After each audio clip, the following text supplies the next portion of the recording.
Hello,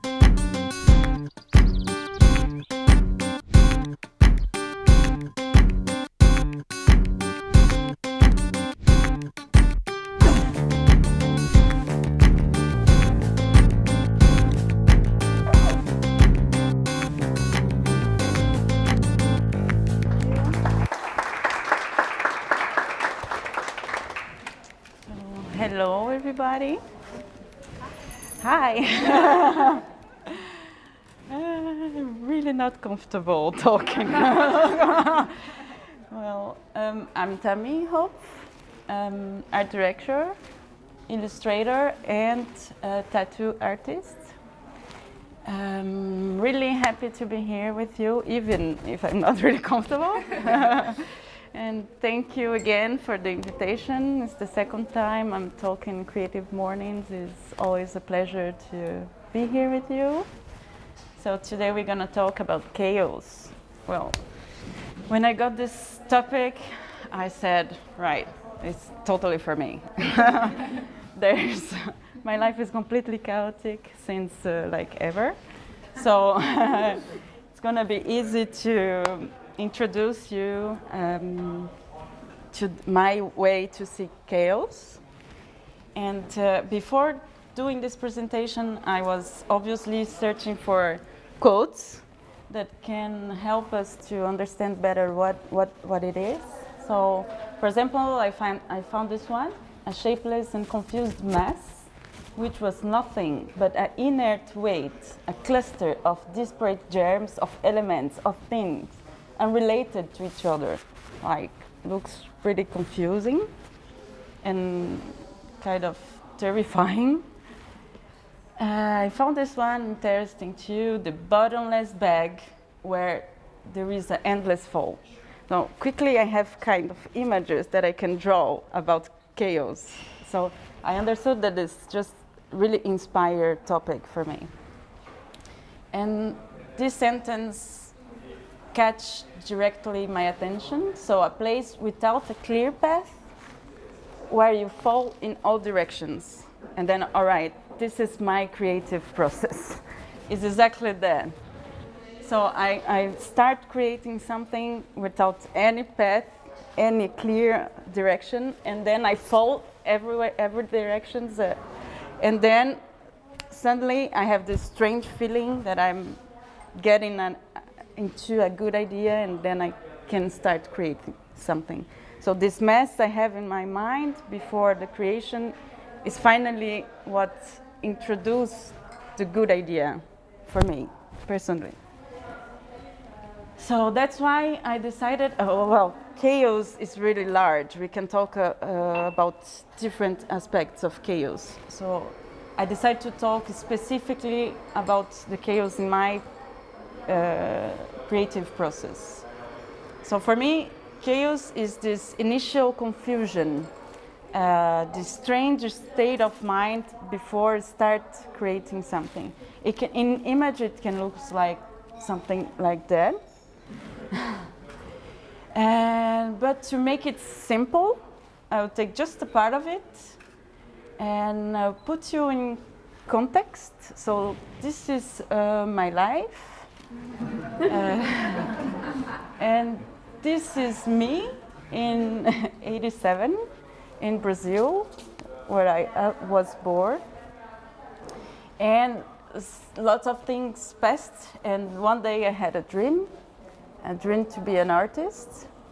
And in such big countries as Brazil, where there's so many people, so many artists, there's kind of difficult to imagine to have this profession as like your main activity. But it was my dream since the beginning. And then somehow, for different reasons, I find myself studying advertising at university. It was kind of far of my base dream, but it was the way I found to get into the creative universe. And then later, I understood that marketing, media stuff was not for me. And then I specialized myself in design and art direction. And later on my crazy life, I discovered illustration. And then this feeling of getting closer to my dream was pretty clear. And later, I discovered tattooing. And now, 30 years later, I can say I can call myself an artist. And yeah, I'm pretty happy to be comfortable saying this word because it's heavy, like I'm an artist. Yes, I am. Yeah. It could, of course, it could be easier, better, or faster to do just that. Come to a dream and achieve it. But what I want to say today is all these parts, all these moments were important to help me to construct my artistic identity. And even if the beginning was really far from the main objective, all things have been passing through this confusing way helped me in somehow to construct what I'm doing today. So the idea now is to show you a little bit how I get to my own style. So at this moment around there, I was working with illustration and working in advertising agencies or design agencies and doing illustration more for commercial stuff. So advertising some kids' books. I was doing things like that, quite realistic, full of details, colors, and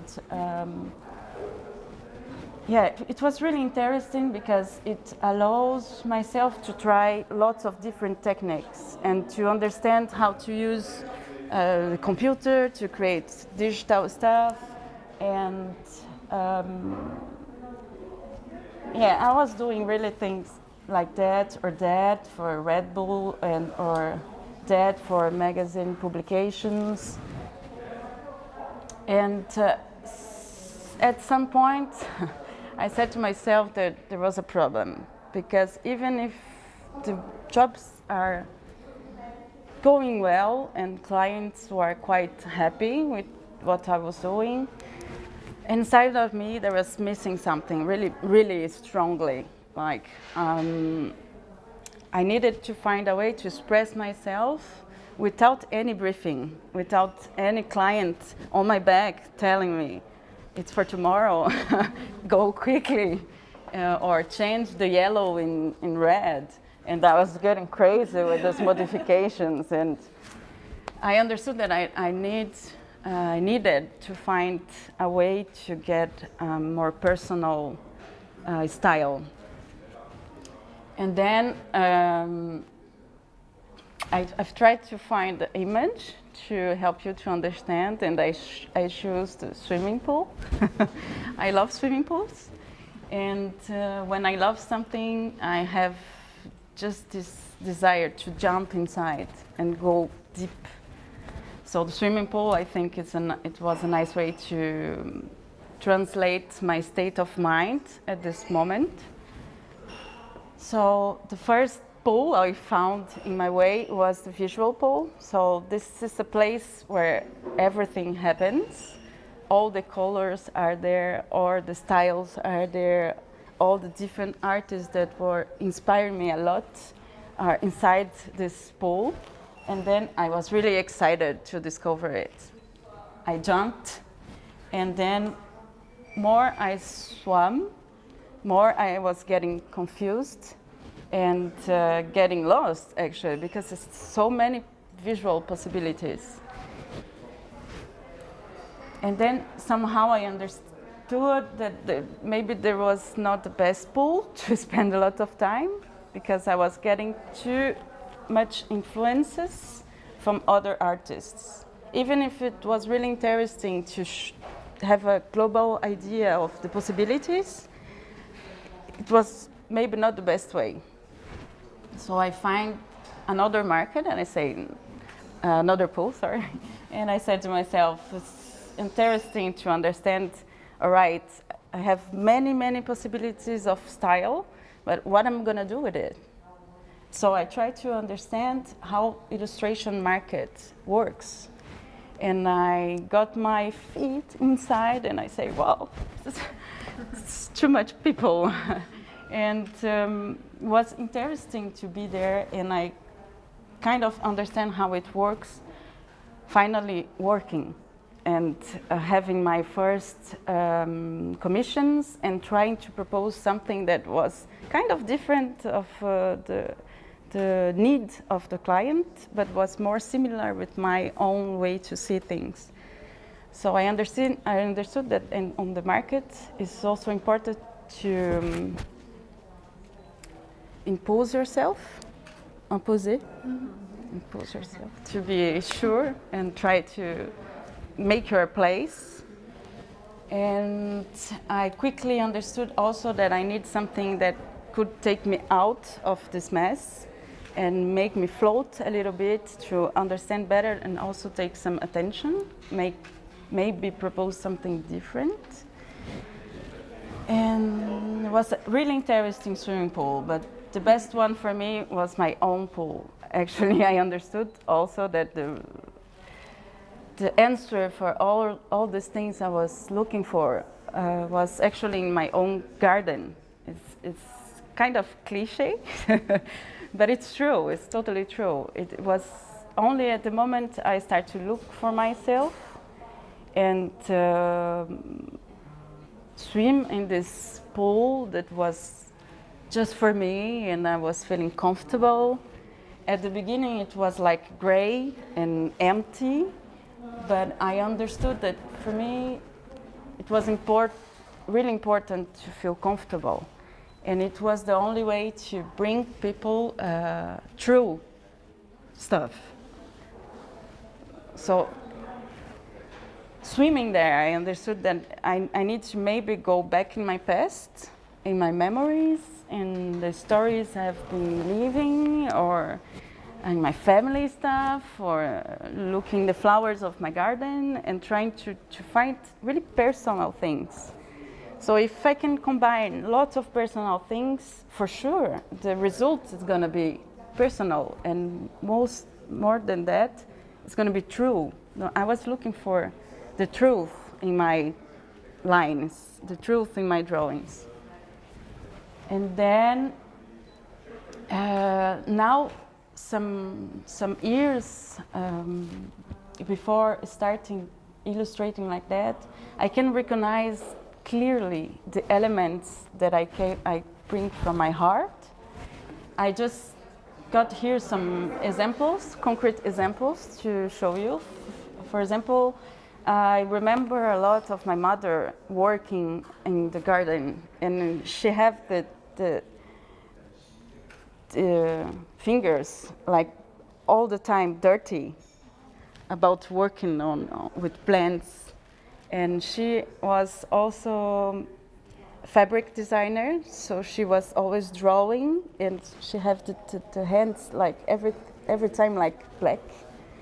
And it's something that when I close my eyes and I start to drawing, it comes. There are things like that comes, and this such a small things finally helped me to construct my own way to draw.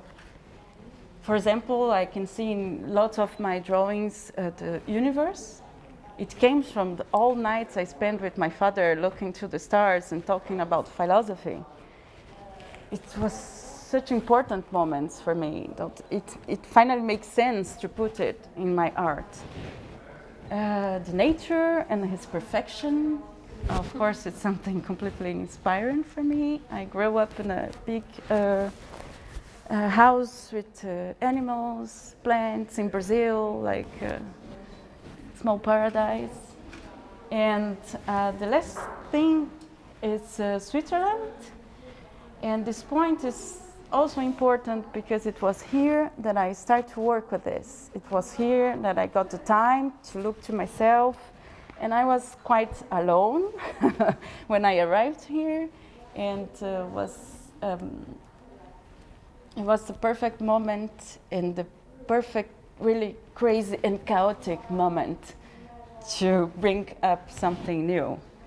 I was moving from Brazil to here, learning French, trying to find a job, getting married with this lovely guy just there. that actually is the reason behind Switzerland, the main reason. And then it was also a chaotic moment in my life. It was lots of changes, and I realized that chaos is like great for me. When I'm this big mess, it's the moment I can bring out the most interesting things. So after that, I start to drawing things like that.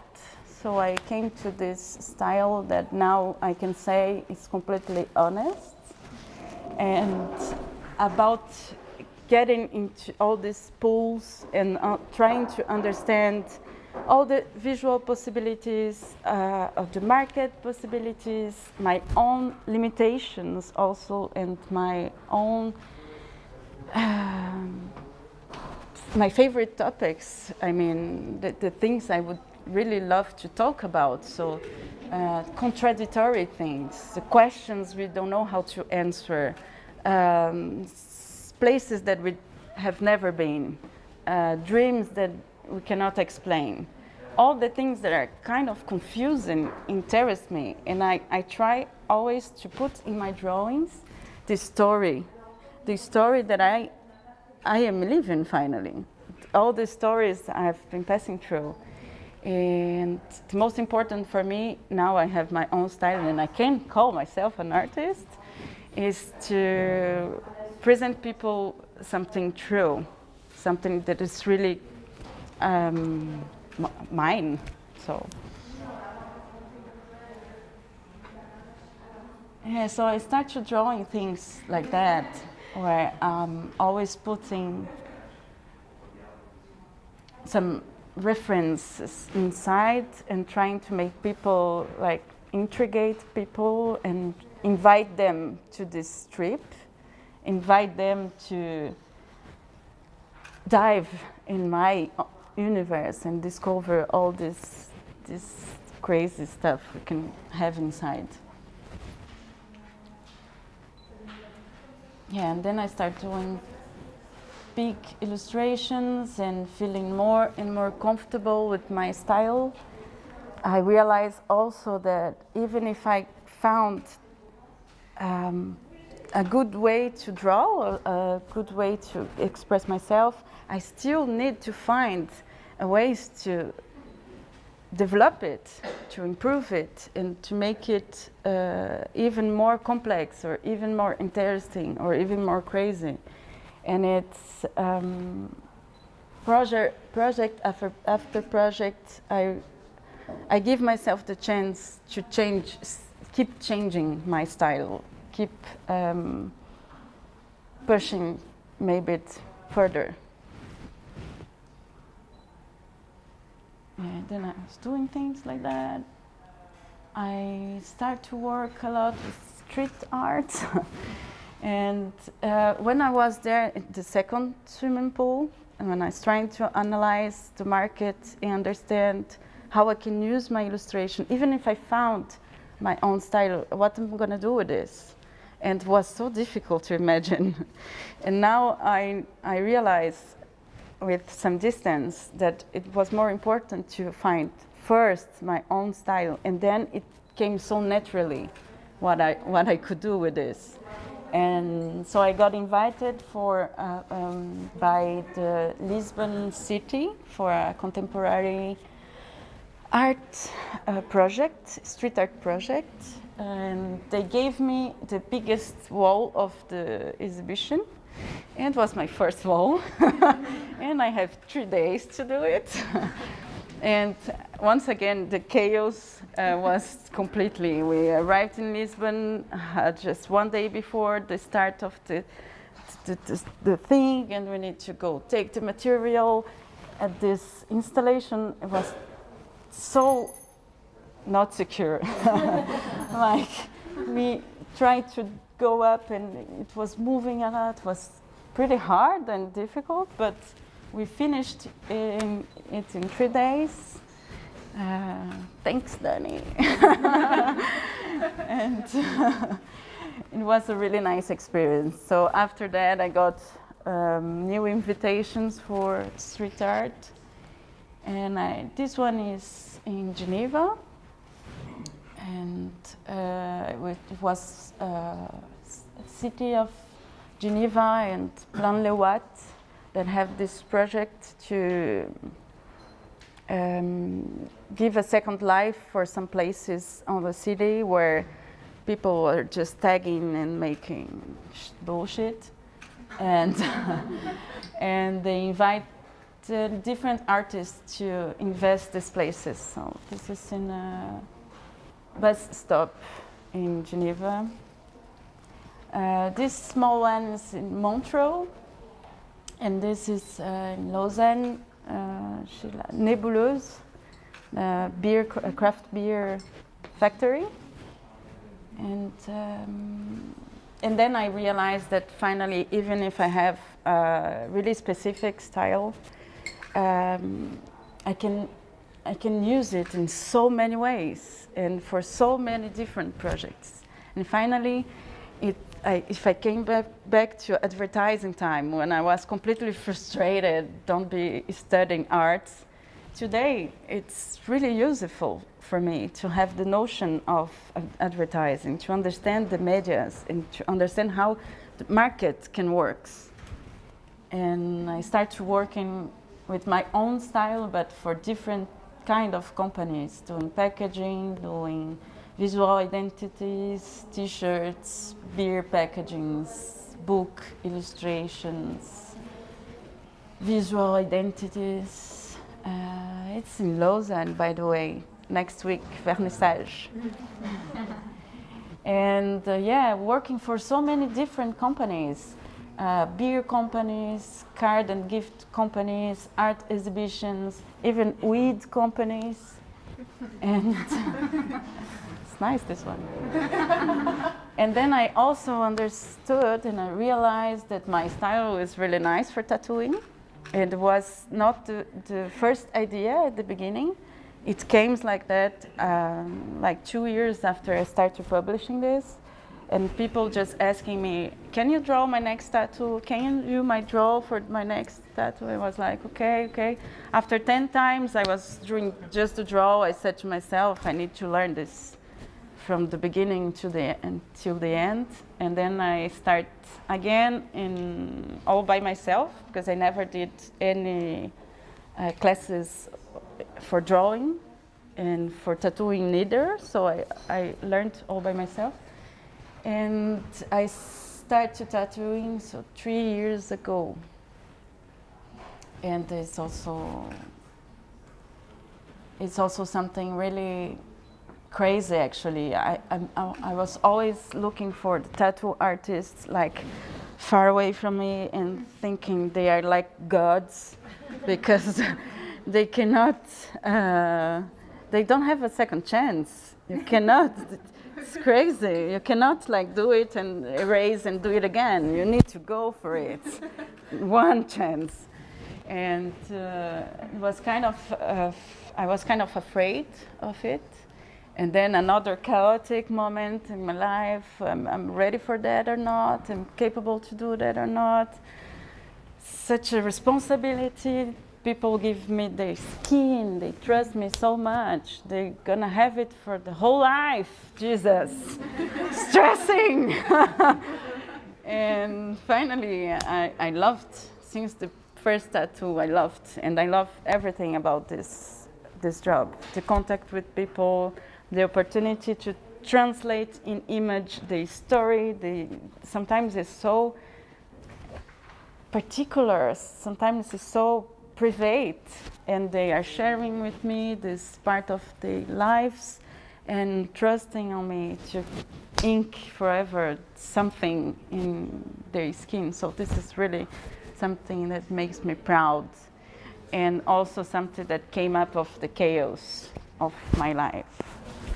So yeah, finally, chaos can also give an access to a great source of inspiration, and it confronts the organized world that we know, make us destruct it and then build it again. And for me, it's quite of the most important part of the creative process. So, chaos is a friend of mine. Thank you.